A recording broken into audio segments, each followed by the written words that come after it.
As far as outreach for skepticism and bringing skepticism to the general public, not just preaching to the choir, what do you find are the most effective mechanisms for doing that? That's a really good question, and I wish I knew. Look, the skeptic movement serves a variety of purposes, all of which are useful, all of which have their place. As a local skeptic organizer, grassroots organizer for more than 25 years, I personally helped start 2 local groups, the National Capital Area Skeptics in 1987, the New York City Skeptics in 2007.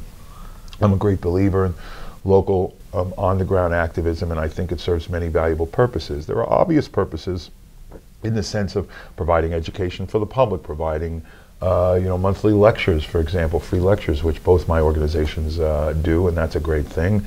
And providing resources to local media, and providing local campaigns, perhaps against a particular problem or some such. But I also think that there's a great value in local activism just in finding like company, right? To seek the company of like-minded people. A community. To community. To not feel so reduced to a fringe, right? As sometimes rational thinkers can feel like in today, especially in the media market. And also to continue to educate ourselves. If a great part of the purpose of scientific skepticism as a movement is to educate others, to educate the public, we have a first responsibility to educate ourselves. And none of us has a complete toolkit, and so there's opportunity to educate one another about all the various aspects. You get a bunch of skeptics together, and this one is interested in cryptozoology, and this one is interested in psychics, and this one is interested in alternative medicine, and we go through all that, and that's a fabulous, fabulous thing. But trading that information and expanding each other's wealth of knowledge so that we can in turn talk to others is a very powerful thing, because by spreading the message, one rational mind at a time, right? Exactly. So when you're at that cocktail party and somebody says, "What's your sign?" and you can say, "Pardon me, I think that's bullshit," and explain why, right?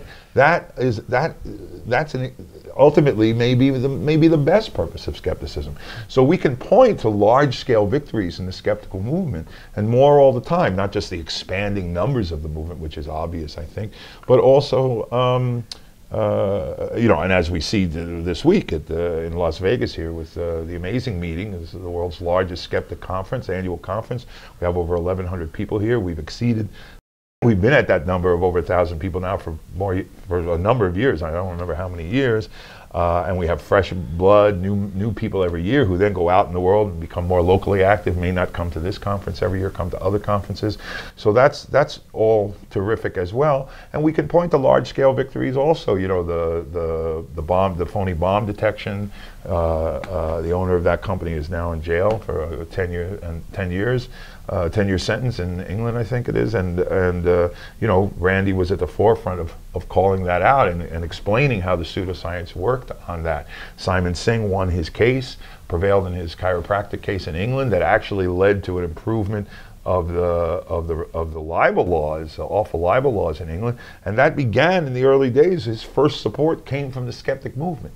So I think large and small, on the individual basis as well as on a wider societal basis, media basis, skepticism as a movement is intended to try and have an impact on all of those levels.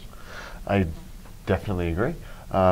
That's all I have for you today, Jamy. I appreciate you stopping by and talking with us, and I hope to see you again soon. Thanks so much. Thanks. Pleasure. You too.